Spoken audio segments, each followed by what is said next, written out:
Is being recorded. This recording will be shared at conference and show with the membership at large, and then also posted on the NAA's website for later use. So just be cognizant of that as you're talking and saying things, that this will be recorded, so that we can share this widely and disseminate this information. But first of all, thank you all for being here this morning and joining us as we talk about something that's near and dear to all of our hearts, which is the Certified Auction Institute. And over the last week, I've had the opportunity to talk to several of you on this call about CAI and some of the proposed changes that we're going to kind of walk through with you today. So I want you to know you're on a short list of the first people we wanted to connect with about the program and the changes, and you're people that we trust to be in the know as we start to roll out these developments for the CAI program. And before we dive into specifics, I just want to take a few minutes to share how the heck did we even get to this spot? Wow. And so this isn't change just for the sake of change. We want to be very clear about that this is an intentional act by the NAA, and it comes from intentional strategic work by the NAA board, and it's rooted in a broader vision for how we support members over time. We're really looking at how do we support members and how do we do that intentionally. And this stems from a conversation that came up a couple of years ago, in fact, in strategic planning at one of our the board strategic planning sessions. And we developed what we now refer to as a value ramp. And we started to look at this and on a continuum of where do each program, each thing that we do offer the most value or least value, and where do you sit there? And at the base of the ramp, you generally are going to find new members. Maybe they just received the magazine. Maybe they might pop into a community conversation every once in a while. Generally not very engaged members. And then you go to the very far end on the right side at the highest peak, and you're going to find CAI graduates that are super engaged, past presidents, Hall of Fame inductees, really engaged members. Most of you are going to fall on that highly engaged, highly valuable member that's really in the process. And what we started to find is we looked at, okay, what's the difference between the low value member, the member that's just getting the magazine and really not doing much, and those of you that are on this call that are super engaged, you're on cornerstones, you're on board, you're serving, and what we found was the difference between the people who remain near the bottom for 5 or 6 years and PS after 5 or 6 years of remaining at the bottom. I can tell you what they do is they stop being members. They just stop being members, and they go do something else, or maybe they leave the industry, or maybe they stay in the industry, but they're not NAA fans. And those of you that climb the ramp, if you will, and stay long-term, because we know that once you get engaged, that's the key driver here is engagement. Once you become engaged, you stick around. In fact, Christina could talk to this, but we just had Duke University. I'm sure many of you are familiar with Duke University. They have a business school, and they just created a capstone project around the NAA and membership churn. And one of the key findings in that is those members that have designations and are engaged are likely to stay by a significant factor. And that's what got us into this conversation as to maybe we need to take a closer look at every program we offer and ask, where does it fall? Is it all education? Is it all community? Is the programming delivering pure education, pure community? Is it a mix of both? And are we being intentional with it? Or are we just, whatever happens, woo, happy, right? And as we looked at those, we started to build programming around that. And you've seen this start to show up in different ways. One of the value adds you've seen that we've added is community conversations. By golly, there's not a week that goes by that there isn't 1 or 2 or 5 community conversations. That came directly from that process. But I also want to be clear, like, this isn't, hey, we're just going to set it and forget it. We're really committed to refining, adapting, improving all of our programming at NAA, not just CAI, or not just this or not just that. We're trying to build something that's both relevant and valuable, not only today And not only for 30 years ago, because I know many of you are passionate about what this program looked like 30 years ago, but what does this program look like in 5 years, in 10 years, and in 30 years from now? So when we hit 100 years of this program or 80 years of this program, we can look back and go, gosh, we did have to make some changes to maintain the relevancy and the high level of this program, but we did it because we want this program to sustain for a long time. And so that's where we got, and Josh Lowensteiner said this, and he's going to talk about this a little later, but we're all entrepreneurs, right? And we know that standing still is not an option. If we're standing still, we're actually going backwards. And you're either growing or you're dying. And the looking at CAI, as we turned our attention to CAI, and we look through this lens of, okay, what's the value of CAI? Is it community? Is it education? Is it a mix? We noticed something that when we talk to past graduates of CAI, oh my gosh, the biggest value I get out of CAI is, right? Community. Those people I go and spend time with, the relationships I build, the networking I build, the deals I'm able to do because I got to sit in the room with Chris Rasmus or Steve Schofield taught me or whatever. It's the community. But where does most of that community happen? Good, bad, or different, it generally is not happening in the classroom. As we all know, it's happening for the majority of the time, it's happening after 5 p.m. and often at this beautiful place called Nick's, right? We all know that. And as we looked at that from a board standpoint, we said, hey, is there an opportunity to be more intentional about CAI and incorporating community as an intentional act as opposed to just a byproduct? And so that led us to take a comprehensive look at CAI's future. Refining the curriculum, aligning the experience, what we say we value. We value the education. Do we? We value the community. Do we? How do we do this intentionally? And building something that reflects both the full continuum of world-class education and world-class community in one CAI event. And when you go and talk to some of the younger gentlemen on this call, I see Marty Higginbotham, one of the original founders. Dennis Cruz is another one. He's up here in my upper right-hand corner, right? When you talk to them, they're going to talk to you about, it was all about community. It was all about education. It was all about differentiating ourselves. And there's some of us that say, you know, we need to intentionally look at that. Are we accomplishing that? And I'm going to turn it over to Christy King in a second, and she's going to walk you through, and myself and Mike Fisher, Mike's over here, a little bit through that process. Is how did we get to this process? And T. Kyle can talk about this a little bit, some of us that are on the board.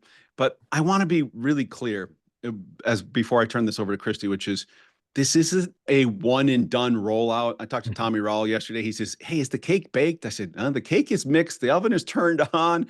Like, but that's not to say like that this is the end all be all one and done. This is going to be an ongoing responsive effort by the board, by the education cornerstone, by the CAI committee. We're going to try some new things with CAI. Some of them are going to work and they're going to work really well. And we're going to lean into those things. And I'm realistic. Some are going to fall flat. And we're going to talk about some things where some of you have said, you know, I don't know if I really like that. That's okay. And if those ideas and those strategies fall flat, we're going to pull back and readjust. That's what we do as entrepreneurs, right? And that's how we grow. And that's how we sustain this program long term. And that's how we continue to ensure that this program grows and evolves as the world grows and evolves. So in closing, for my part anyways, we're committed to building something that's stronger and more intentional, a much more strong and more intentional CAI experience, and doing it in partnership with you. You are the reason that CAI exists, many of you. And when we talk about CAI, it isn't just some designation that happens. It's the culmination of almost 50 years now, right? 1976 and in 2026, that's coming up here in a couple years, not even, right? Look at 50 years. How do we make sure that this program in another 50 years is as strong as it was in 1976 and in the 80s and 90s when many of you talk about, my gosh, CAI was the thing. And so, Christy, I'm going to turn it over to you a little bit to talk a little bit about the process, and Mike and I'll chirp in a little bit as we can. And T. Kyle, you also feel free because I know you've been on the board for a hot second too with us. To just how did we get here? Is this some harebrained idea that came up by three people, or was there an actual dedicated process that got us here? And so, Christy. Yep. Thank you, John, and appreciate everybody being here. And it's an honor to be a part of the CAI community. John, first off, 2026 is next year, by the way, not a couple of years. So we will be celebrating 50 years of CAI next year, the program itself. As the conversations kept going, to add to John what you were saying, the community at Nick's and the other one across the street, et cetera, et cetera. There are a lot of people who attend CAI who don't drink. We've identified people over the years, and I know you, because y'all have gone through the program, know this is to be true, can't afford to go out to eat. And they're making their own sandwiches and they're doing their thing and they're missing out. So that was something else that was looked at as far as building that community, making it more part of the program, if you will. So the board made a decision, as John was saying, what is CAI? Is it community? Is it education? What is it? So the board developed the CAI 2026 and beyond group, if you will. They sent it out to a lot of different members. I think there were some 40 who responded back and provided feedback. The nucleus of the group, we literally took the program all 3 years, tore it down, and rebuilt, if you will, keeping high-level education as well as building in community. Not just community within each class, but community within the CAI program that year. So as we developed what we felt was a good, strong product, it then went to the CAI committee. They looked at it, vetted it, then sent it to EI for approval, all through the process, and then it's gone to the NAA board. So all three, again, that's the total of 40 people. All of us have developed this program, and it's pretty cool. We have met the 2026 Beyond committee have met, I know, over a dozen hours, if not almost 24 hours, working on this project. So it's a good one. John, Mike, what do y'all want to add to that? Yeah, and I want to say this hasn't been a rubber stamp, right? I mean, thinking at the task force level, boy, there was lots of back and forth and looking at past surveys and past results and talking to past leaders and engaging. How did it used to work and how does it work today? And boy, what made it so great in the 90s and in the 80s and in the early 2000s? Or Steve Scogle, you used a nice word the other in the early aughts, right? Like, what did it look like then? What does it look like today? And where can we go? And each step, right? The CAI 2026 task force came up with their idea. CAI committee said, hey, we like these things. We don't like these things. Go revise a little bit. And it'd get revised and then they'd get happy. Then it'd go to the education cornerstone. We don't like this. We like this. And it'd get refined some more. And then it'd go to the board, and the board, I can remember the first time it went to the board, we sent it back. Right? We're like, we're not quite there yet. We need some more refinement, right? And it went back to the task force for some more refinement. And so this has taken 2 years. Yeah. Legitimately 2 years, Mike, right? Yeah. Yeah. And I'll tell you something else. So yesterday I was on a call with somebody and talking about these changes. And they said, well, what if in 5 years our numbers do not rise? This program does not bring more qualified people in. They're not getting better education. Just what if? And I said, guess what? It'll change. And I said, the best thing for me personally, the best thing that has came out of this process is that we have now built a process. We have built a process that, in order for changes like this to be made in something like CAI, it took 2 years and 40 people to make that change. So if nothing else, if this plan in 3 years, we have to go in and start changing things and we have to start doing anything, if nothing else, it's put a process in place that is going to take 2 years to make changes. And it's going to take 40 people's minds and over a 2-year period to make major changes. And that's what should happen at every level in the NAA when it comes to major changes. So I personally, I think that the product we've rolled out is on point. It wasn't a, three of us sitting in having drinks one night over a weekend period and said, hey, let's bring all these changes to CAI. This was 40 dedicated people that spent 2 years of bouncing ideas back and forth to get to those common goals we started out to begin with. And that was, how do we better the education? How do we make CAI more accessible to qualified people? And how do we intentionally build community from 8 to 5? Those were our 3 goals, okay? And we feel like if we can do that, if we can make it more accessible to qualified people, we can make the education better, and we build intentional community, it can't do anything but help this program. It just can't, because those were our 3 hurdles, and I think what's going to be presented to you accomplishes all 3 of our goals.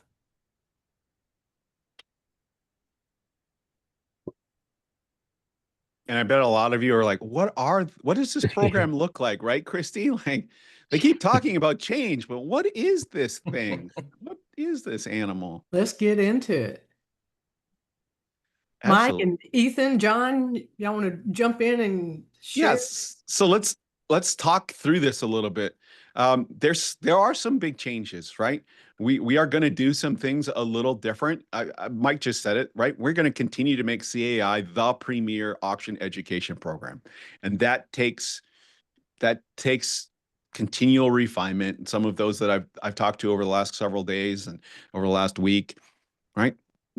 You say that like this needs refinement, and that's what this is. And so this is a big refinement that changes CAI a bit.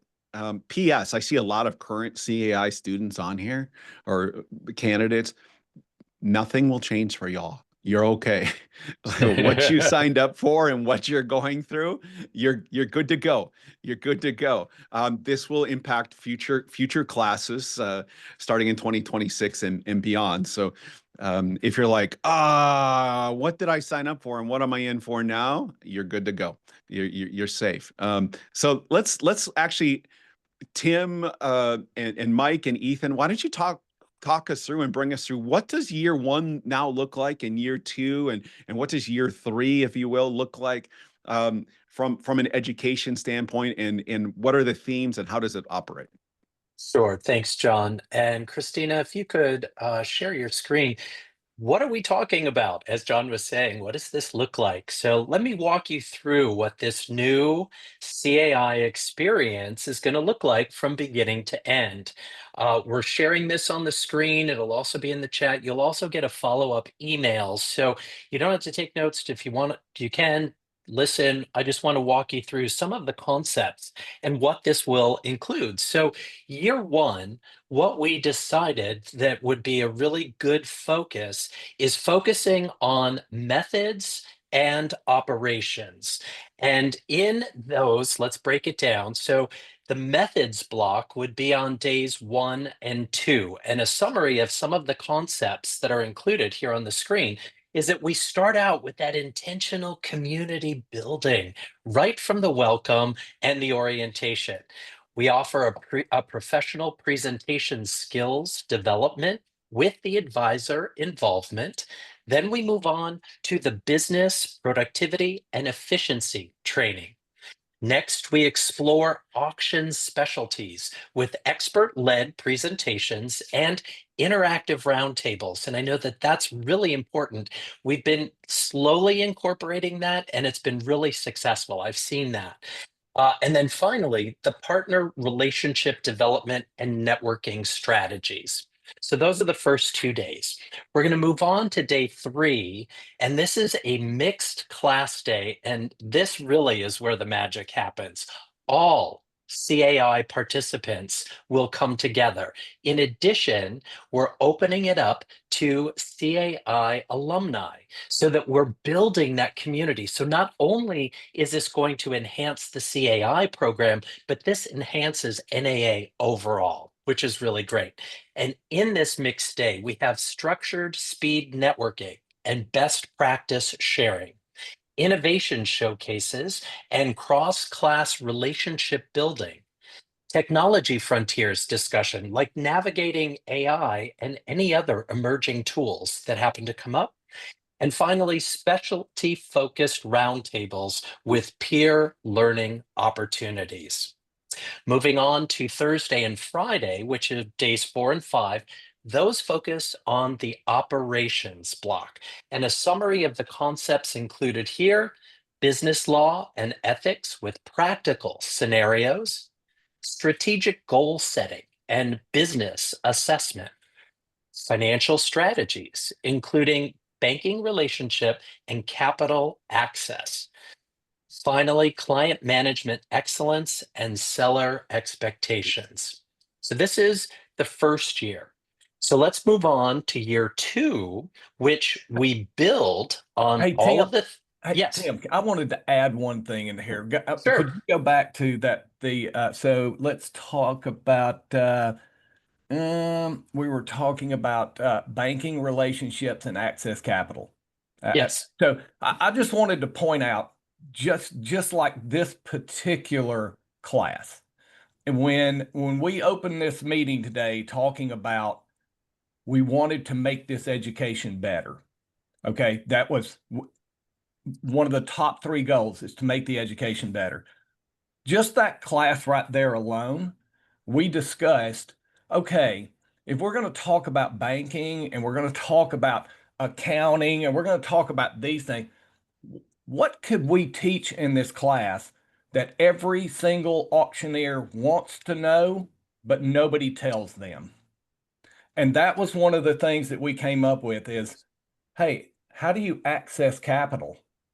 What if I'm wanting to grow my business? How do I get funding to do that? What are those different options? What do they look like? Those type of things. So that class alone really shows the amount of time that was spent building out the education portion of what you're going to see today. It also, Mike, it also enhances all of the classes that we were looking at, is what could be immediate takeaways right after taking the classes that you could apply to your business so that you're not waiting till you graduate, right? Absolutely. Yeah. Yeah. No, that's very good. Thanks, Mike. Thanks. Let's look at year 2, because in year 2, we're building on those concepts that we established in year 1. And in year 2, we're focusing on operations and leadership, because the CAI program is really the program where we're looking for leaders for the NAA as well. And how do we develop them? It's in the CAI program. So some of the concepts here, and you can see the classes, we have advanced business planning and market positioning, because we want to make sure that people, when they go through this, are going to be successful and stay in business. There's personnel management and HR best practices, because we know that's very difficult to understand, and we have to make sure that people have those tools. Financial strategy and business valuation. Also, leadership development and change management, so that you can deal with that not only in your business, but also in what's going on in the industry. Innovation and entrepreneurship mindset, which this program should be should really be special, not something you're going to get anywhere else, just in auction school. This is what we wanted for CAI: this innovation, entrepreneurship, and also strategic communication and professional growth planning. That's what is offered in that second year. Now, if we move on to what would be considered the third year, is really it's the conference and show integration. So after they complete the second year, then at conference and show, that is where the graduates would present their business plans in private sessions at conference and show, followed by a participation in an overall CAI alumni, CAI Next programming, which adds programming. So there is more education that they are getting in that third year. But instead of 3 years, we're really condensing it. And that programming would feature innovation showcases, industry trend analysis, best practice sharing with the broader CAI community, and of course, a formal recognition of the graduates at a VIP reception with the entire alumni of CAI. So this new CAI experience, the key improvements, what we really were focused on, more interactive and applied learning throughout the education process. The intentional community building integrated into the education time, enhanced networking with both current students and CAI alumni, modern technology integration, immediate practical application. And this is what we were talking about. That's what Mike brought up, Mike Fisher, about immediately after these classes, you can apply that to your business, and a stronger connection to the broader industry through that conference and show integration, which not only builds the CAI program, but also helps build and sustain the NAA. So this new program is everything that makes CAI special. When I teach, I apply everything that I learned at CAI in my business now at Hindman Appraisals. And I tell my students that, and I tell everybody that that's what makes this program so special. And what we're looking to do, and what the task force was looking to do, was to make CAI and the program more efficient, more engaging, and also more valuable for today's auction professional. So thank you, Christina, for sharing your screen. At this time, I think Josh Lowensteiner will talk a little bit about Q&As. I'm sure you all have questions. We want to make sure that we address them. Josh? Yes. Are you there, everyone? Yes. Okay, great. If there's any questions, if you'd like to put those in the chat, I'm happy to moderate those, and we can get those to the right person. I do sort of want to reiterate what's already been said, which is we are all entrepreneurs. We try new things. The amount of intention and thought and effort that were put into these refinements almost assures it of success. I mean, you never know, because they're always taking chances, and that's what we do for a living. Having an auction is a calculated risk-taking event every day. We do that.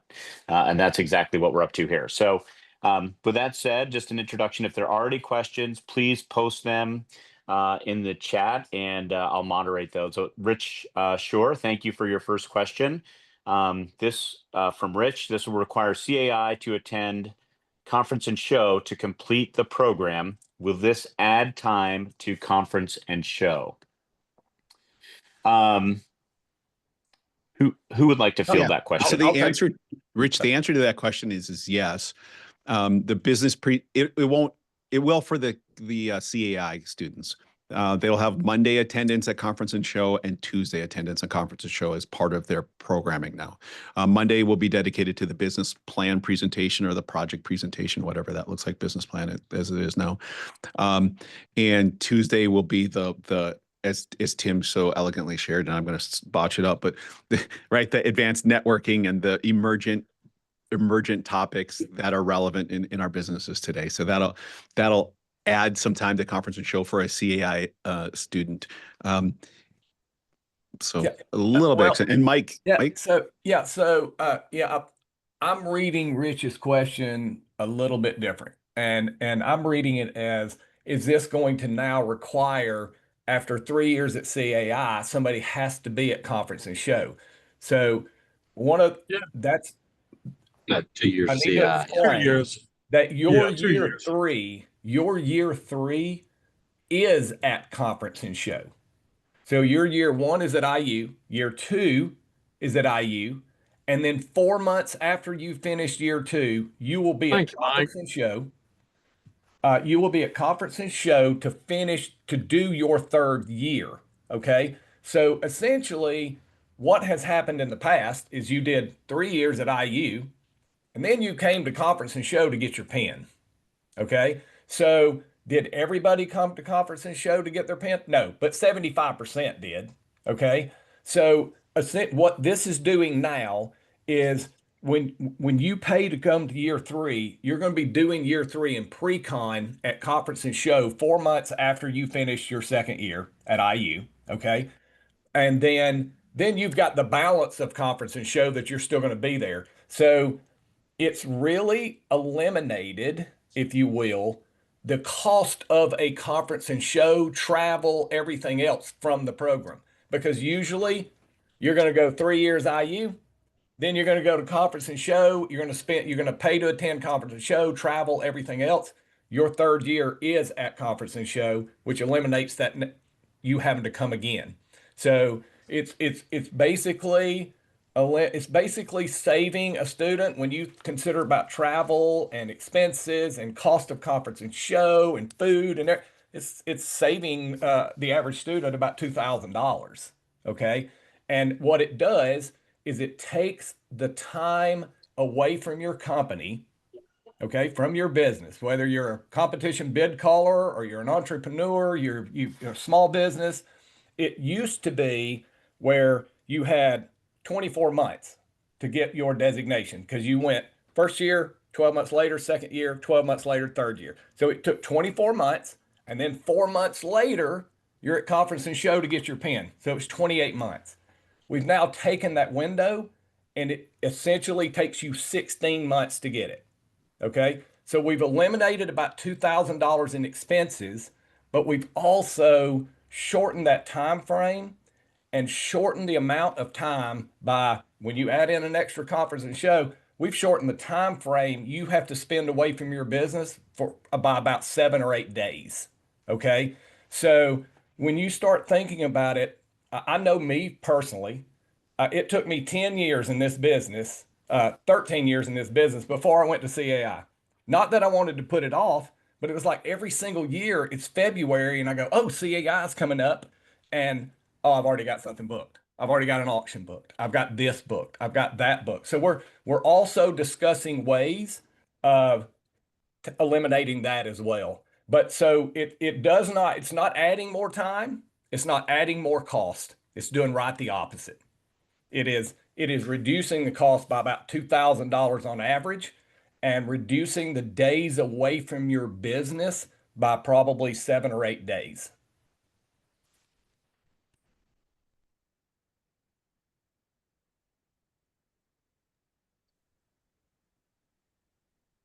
Thank you, Mike. So there's a number of other questions in the chat. Tricia Brower, regarding alumni coming back on day 1 or day 2, are there other opportunities? I think that the answer to that is yes, there will be opportunities at conference and show. I see your second question there. What if they can't attend conference and show? Does anyone want to address what a CAI next opportunity looks like in the new format? Anyone on the call want to address that from the committee? The big piece is CAI Next now will happen twice a year, actually.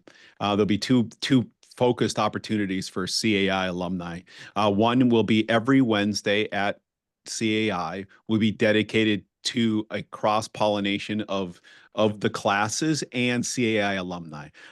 It traditionally Wednesday evening is also the auction evening and the gala, if you will. So that full day will be dedicated to CAI Next, advanced topics, and intermixed with Class 1 and Class 2. So the idea here is, okay, how do we integrate, boy, your CAA 1 and CAA 2, and hey, there's this whole community of designee holders. How do we integrate you all into one big community? And so that will happen every year at CAI. So that Wednesday of conference at CAI, and then also that Tuesday of conference and show, Tricia. So there'll be 2 times a year at a minimum. And in addition to that, Christina, correct me if I'm wrong, but there'll be community conversations and other exclusive opportunities that you'll start to see the board is going to continue to roll out that are exclusive to designee holders. And so as a CAI designee holder, you'll only be eligible to go take this thing or this event or this networking opportunities. Yeah, and let me also add too that Tricia, that we got to see firsthand on how important and how much of an impact having every single year a lot of CAI designation holders being there on Wednesday, because the foundation started holding a board meeting on Wednesday at CAI. So you have a lot of foundation members that were there, and they're there for the auction. They're there. They weren't there in a CAI Next capacity, but when they started mixing foundation board in with what was happening on Wednesday and Wednesday night, the dynamics were unbelievable. So we took that component and said, okay, how do we make this where now it's available to every CAI designee, and they've got multiple times a year that they can come and interact, their choice. But that's sort of where part of that idea came from, was looking at the power of the foundation board being there on Wednesday and how much of an impact that was making on classes and community. Community now, not just amongst the 3 classes, but community amongst those 3 classes and people that have been holding the designation for years. A question from Chris Rasmus. So I see the community involvement. What are we losing as part of the regular program, and does year 3 at IU go away? Chris, that's a great question. So the plan is for students to attend IU twice, and then to go to conference and show for their 3rd session of CAI. And that will happen within, if you think about it from a calendar basis, that will happen in a 16-month calendar basis versus a 24-month calendar basis. Let's see. How does the final year CAI schedule fit into a possible realignment of the conference and show schedule, from Stephen Schofield? I don't know. John, do you want to handle that one? Stephen's got a question about how the final year CAI schedule would fit into a possible realignment of this conference and show schedule. Yeah, you may have already covered that, but yeah. So the board is continually, and the Education Cornerstone is continually looking at conference and show, and what does it look like, and what does a conference and show schedule look like. And as conference and show schedule changes, although currently it's not slated to change at all, at least not that I'm aware of. But if it were, CAI would certainly be incorporated into those changes. So let's say conference and show gets shortened for some reason to 3 days, right? CAI would move along with that. So that would certainly be a part of it. And going back to Chris's, if that helps you, Steve. I think he just has his picture up there. He never moves his head. Maybe that's part of his age. I don't know. Chris, you also asked, is there a white paper on this? Which is a fantastic question. I'm what okay will with happen your is answer, and I'm still breathing.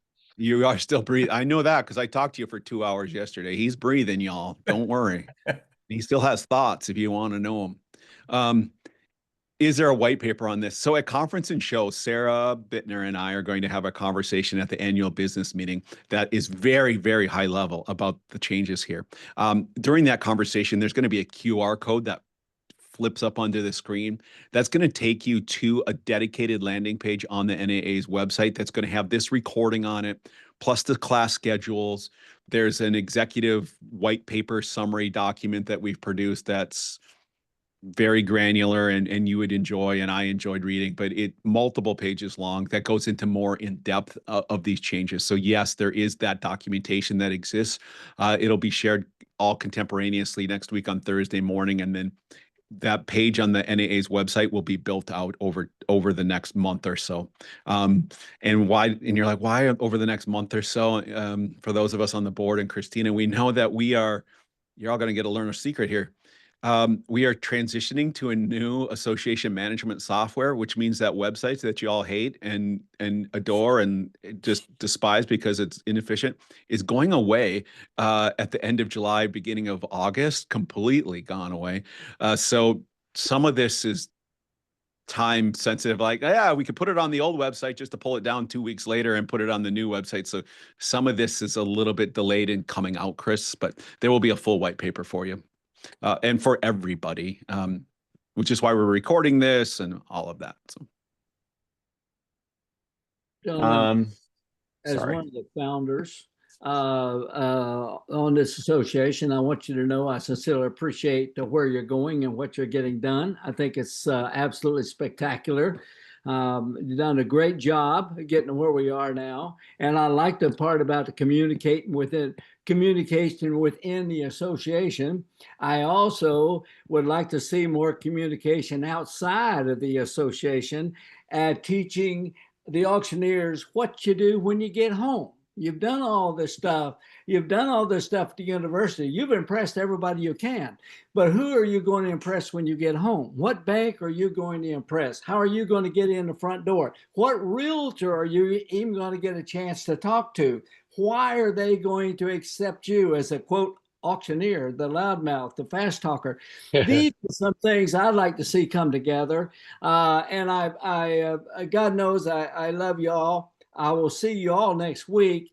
But I have a gentleman, a friend of mine of 45 years who is stomach cancer, and this might be the last chance I have to have lunch with him. So I'm going to dismiss myself. Thank you. God bless you all. Appreciate what you do. Thank you. Thanks, Marty. Lance, I'm going to sort of jump around in the questions here, but Lance had an interesting question and says, we have hundreds of NAA who have started CAI but did not finish for whatever reason. In starting the new CAI adventure with a new format, could this be an opportunity for them to be able to come back to CAI and start where they left off? That's a great question. The eligibility for CAI has not changed. Your ability to, and this question was asked a number of times as well in the chat, to bank a year if you can't attend for a certain reason, family emergency, whatever it is, and you need to skip a year and then come back to the next available session.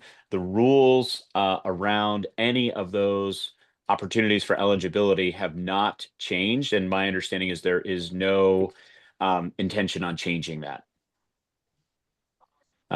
Let's take a look here at some of the other, there's really a lot of great questions in the chat right now. And so if we don't get to your question, please feel free to email me or email any one of us who've been on this committee after the call, and we will make sure that we answer those questions. Might I suggest, Christina, I don't know when this is recorded, is the chat preserved? We may, I may suggest that we turn the chat questions into a frequently asked questions section that we release on the website too. So so all these questions that are so fantastic, if we don't get to them, we'll get them answered and we'll get them posted on the website for y'all. So all about full transparency for y'all. Yeah, John, I wanted the hard questions, Josh. Dodge the hard questions. I just wanted to add, I saw one of the questions that I think will address a lot is what kind of content are we losing in that third year? The task force, we really looked at all of the classes and what was being offered so that we could get rid of some of the things that would have been either covered in a designation class, covered at auction school. We really wanted to make sure that this education is something you're not going to get anywhere else. And that's why in this condensed form, we're not really losing a whole lot. We're really gaining not only the community aspect, but then also the programming at conference and show, where we're enhancing these showcases, and also that third day when we can bring in the alumni so that we can do these advanced types of things so that all CAI participants are continuing to learn. It's really on that continuing spectrum. So we're not really losing, we're really gaining so much more, but condensing. We're being more efficient and cost effective in the way that we're presenting this. Yeah, there's a number of questions about cost in the chat, and I think we all know of several. If you've been around CAI long enough, you know of several really successful um, students who have taken um, scholarship money. And it's important to impress upon people who are interested in CAI and eligible for CAI all of the scholarship opportunities that could be available for those who qualify. It does shorten, there's no question about it. It will shorten by a matter of months the amount of time that it takes to obtain the CAI designation, which also means in a shorter period of time, there's this similar financial commitment as there would be, let's say 16 or 18 months versus it currently sitting at 24 months.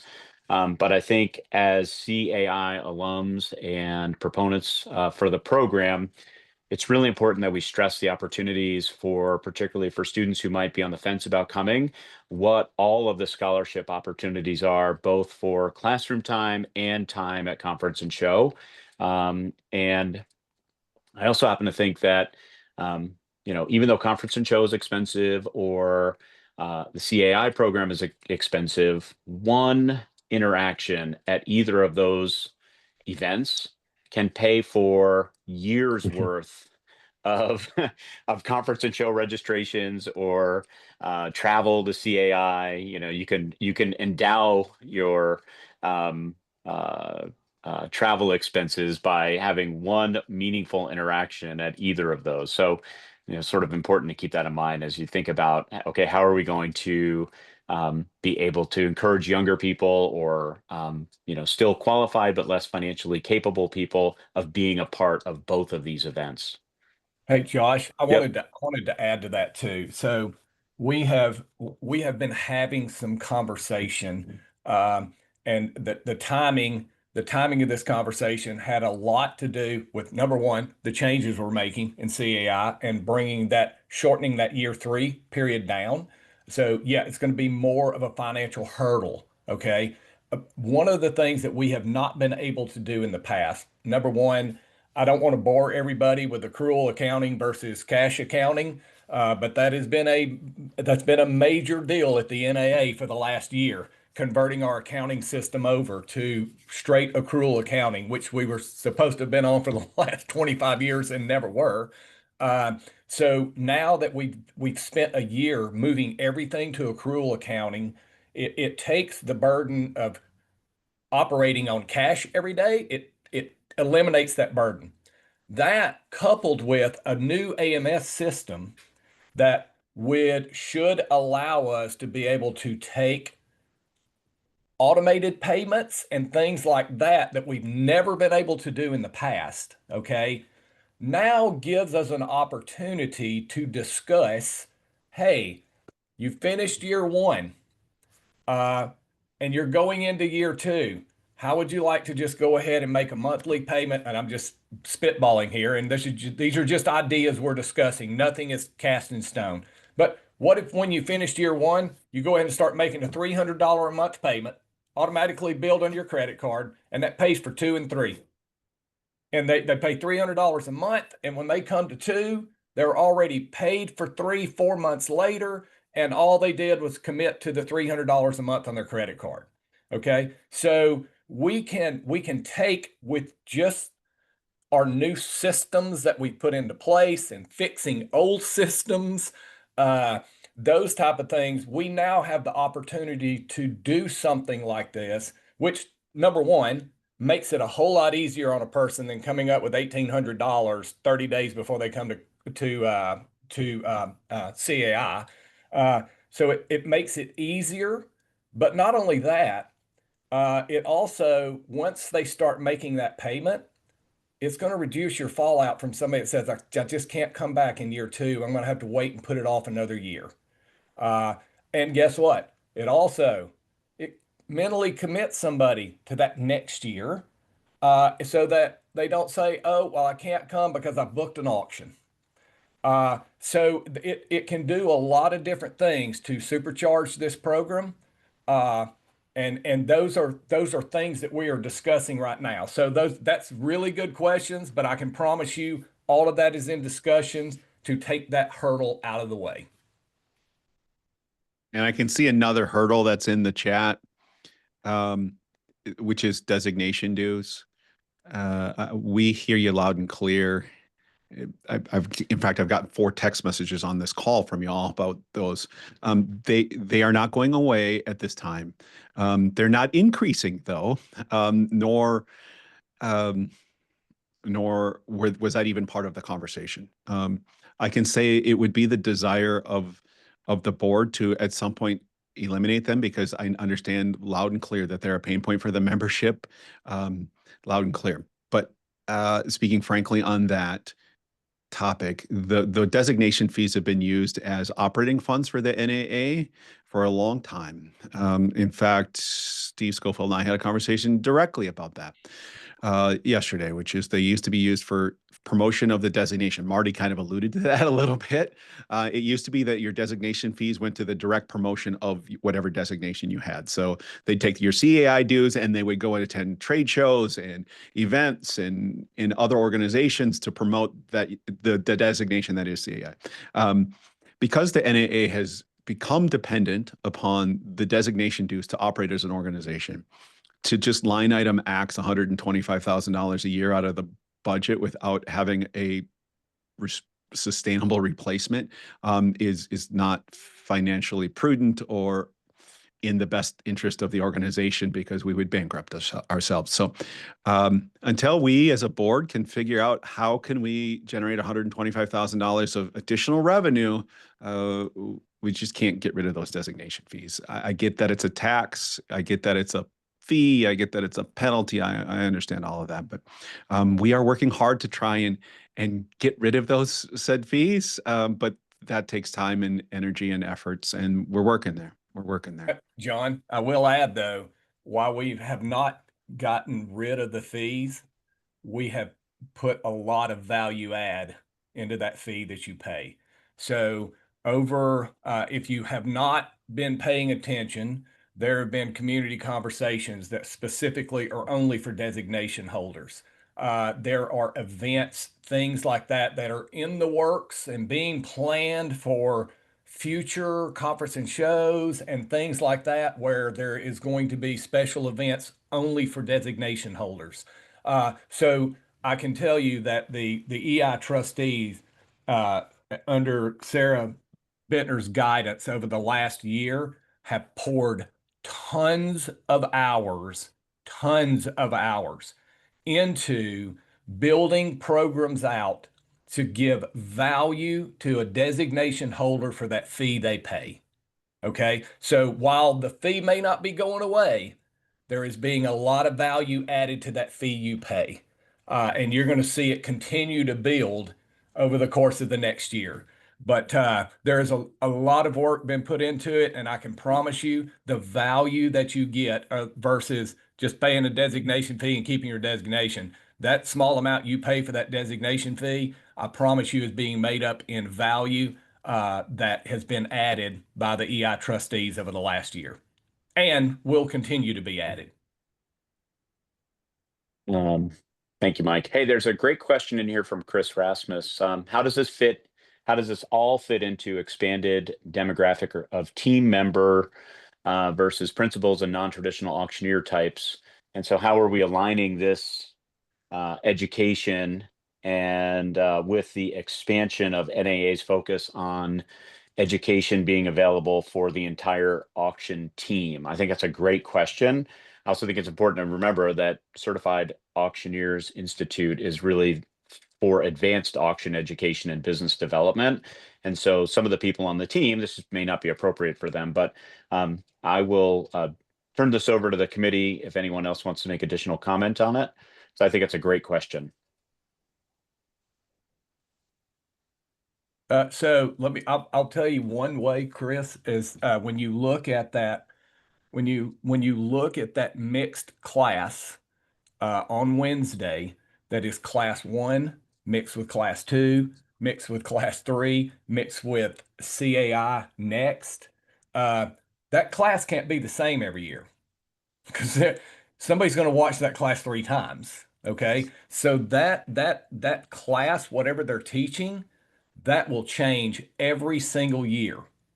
That content will have to change every single year. It's not repetitive content. So what we have talked about is that class will be AI.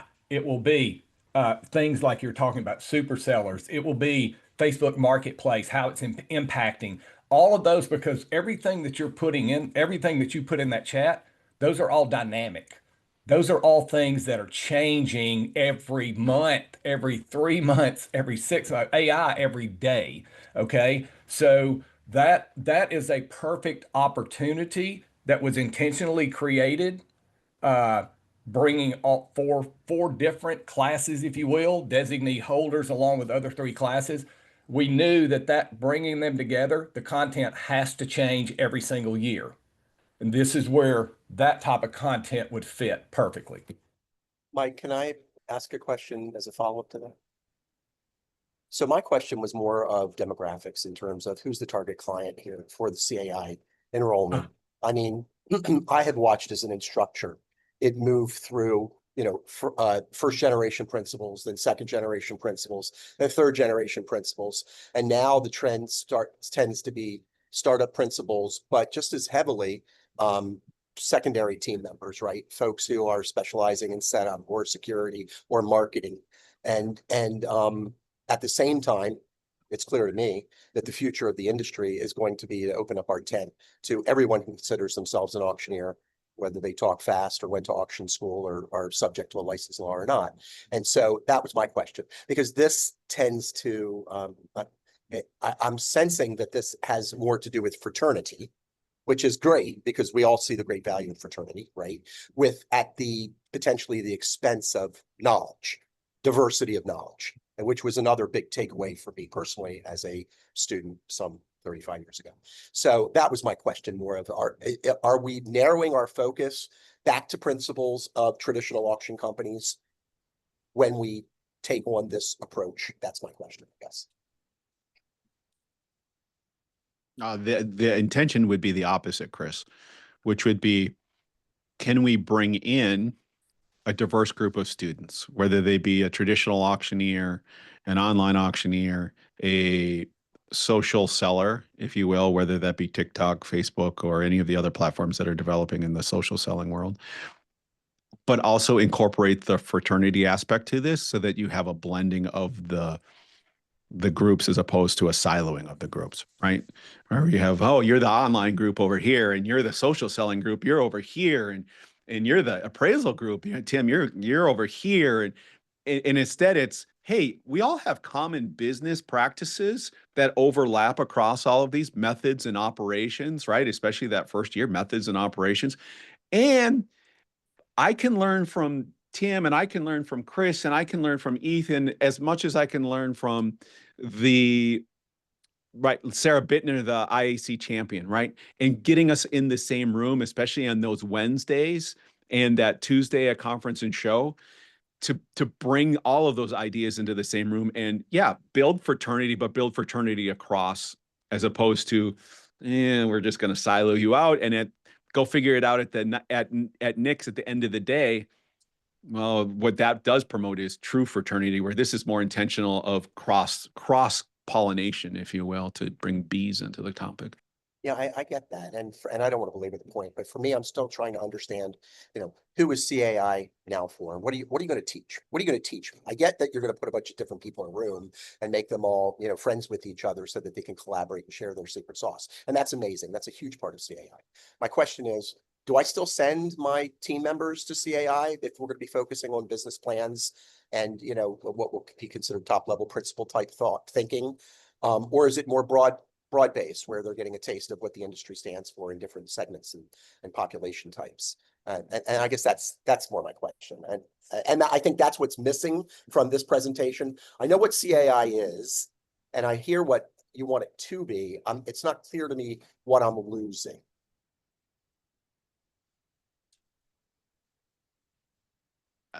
I don't know if you're really losing anything. You're going to lose some of the specialized content that's taught at other offerings, right? Tim talked about it a little bit, and Mike did a little bit. You're going to lose John Schultz and Sarah Bittner for 6 hours talking about marketing, because we have this thing called AMM. If you want the specialized marketing information, hey, head on over to AMM. We'll be able to get you that. You're going to get a taste of estates, but you're not going to get a dive into estates. Hey, you want that? Go check out, right? Become a certified estate specialist. You're going to get a taste of appraisals, but if you really want appraisals, go take GPPA. Hey, you're going to get a taste of real estate, but you're not going to get a full day on real estate. Go take AARE. So some of that really specialized, narrow content is what's going to drop out. We're not going to go. No offense to the Christies, we love the Christies, right? That's not part of the program. You're not going to go spend a day there, right? Or 3/4 of a day. That comes out, and things like that to give it a broader base of knowledge that is more applicable across the spectrum, as opposed to narrowing it up, right? Yeah, that was the full intent. Was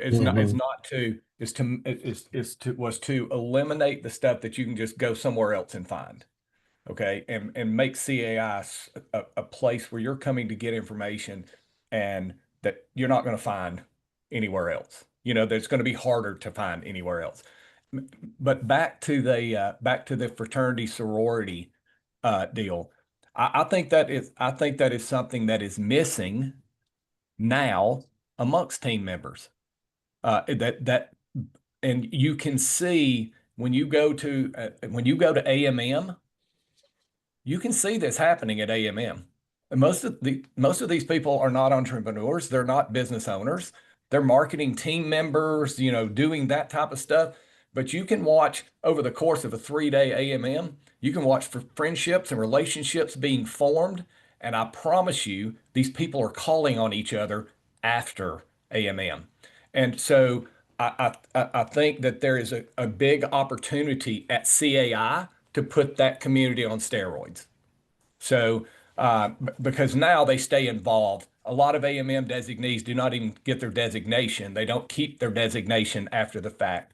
But so I think that this program is going to accomplish both of what you're looking for, and that is we are further defining the education. That education, while it may be topics on leadership, that's just as important for somebody that's on your team as it is for somebody that owns the auction company, you know, leadership skills and things like that. So I believe that we are not lessening what a team member would get out of this. I think we are increasing that. I think we're increasing it on the education side, and I think we're increasing it on the community side. Thank you, Mike. Hey, I want to be conscious of time. I think we scheduled this call for an hour, not 90 minutes. And if I'm wrong there, let me know. But I just want to be conscious of time. We're at noon Eastern time right now. So if there are any, it looks like the questions in the chat have kind of slowed down. I think we've covered a great majority of them. And again, I'll put my own email in the chat. If you have further questions, please feel free to email me. Feel free to reach out to Mike. I'm going to volunteer you. John, I'll volunteer you as well. Christina's probably a little busy the next week or two, but we might want to leave her alone. But I'm happy I'll see you all at Conference and Show next week, and would be happy to sit down and talk about this, because as someone who's been involved in the program now coming up on my 6th year, I just think that what we've got coming together here is going to help us develop better leaders for their businesses back home and for our association, broadly speaking. So I'm really excited about it and hope that you are too after this call. And a reminder, this isn't the end of the process, not by any means. And No. Russ put a really good, and Russ, I'm going to quote you if that's all right. Even if you say it's not all right, I'm going to do it anyways. Right. Change is never easy, particularly when it involves an institution as meaningful to all of us as CAI. And he writes, while I have my concerns, I trust the thoughtful work of those leading this effort. In the end, success will come down to the details and the execution. And not only does this cornerstone, the education cornerstone and the board and the committee of the CAI committee and the task force understand that, we take that very seriously, and we'll continue to refine and change and listen and hear and act on your comments and questions and suggestions, and know that we're an evolving, ever-changing organization, and we do value your input, and which is why we have these conversations. Hopefully you notice that this is a marked change from the way we would normally have done this. I mean, you go back 5 or 10 years, or even 3 or 4 years, and this change would have just happened magically. It would have showed up on a website and you would have registered and been like, what the heck? This is different than what I've ever seen. And that's how that process would have worked. This is an actual concerted effort by everybody to make sure that you are informed, you know what's going on, you have opportunities to ask questions, have your questions answered, and most importantly, right? And that feedback impacts change. P.S. That's not easy work, right? That makes it actually harder for staff and volunteers to do it this way. But this is the right way. Hard work is the right way, and the right way is hard work. And so know that we're coming at this from that perspective of, we're committed to do the hard work, to do this the right way, right? And to get the details and execution right. And P.S., there's going to be things with this that we're going to get wrong. And please be empowered to call out the board and call out staff and call us out when we get that wrong in an appropriate way, please. But do call us out and hold us accountable, because that's how real change happens. Is, hey, you did these things great. Can we tweak this little thing? And we will. We'll do that, and we're committed to that. And I know the future boards are committed to that. And you've got Christina in that role in education, and now the chief operating officer of the organization. She's committed to that. And when you all get to meet Allison next week at Conference and Show, our new CEO, you're going to find that she's a very strategic, visionary, forward-thinking, easily approachable, I think that's very fair to say, person that is very much in tune to what is going to make membership happy and drive the organization forward. So keep those questions coming. We will get every one of these answered in time and posted on the website, so you all of those answers, and watch for additional communication on this. And again, Sarah and I are going to talk about this next week at Conference Show and the annual business meeting. Watch for some exciting changes there too. So you'll get more meat in an annual business meeting than you probably have ever gotten in your lives. Good, bad, and different. Yeah, and I wanted to add too, sort of going back to Chris, your question about education. So is this system perfected that it's probably going to be exactly the same in 5 years? I would tell you the odds of that happening are somewhere between slim and none. Changes are probably going to be made after the first year, but I can tell you this, after being chair of CAI years ago and being an instructor there, everybody that is on this call that has either been on the CAI committee or been an instructor there, especially on the committee, every single day when these surveys come in from students, there are hours spent every single night going over these surveys on the content for those classes that day, on the instructor, how impactful it was. There are literally hours every single night. Absolutely. So when all of those surveys have dictated where the classes were next year, what the content was, who the instructors were, we're listening to the students. That's part of why these changes are coming. This is part of why these changes are coming. So I would tell you this, that the education, you can look for the education to change routinely. So what you're seeing today is probably not going to be the exact same thing you're seeing in 3 years. Okay. Because this CAI is driven by data and results, and that will not change. So it's probably going to look a little different in 3 years, which is a good thing. Right. Like I said earlier, I definitely want to be conscious of time, but I encourage everyone to please submit your questions and feel free to email education@auctioneers.org, email myself, email Mike Fisher, who has generously offered up his email address. And With that, I think we'll start to wind it down, and want to thank you all for your time, for your interest, for your passion around the program, and for all that you do to make NAA as exciting and valuable as it is for so many of us in our day-to-day businesses and lives. So thank you. Thank you. Great. Thank you, Chris.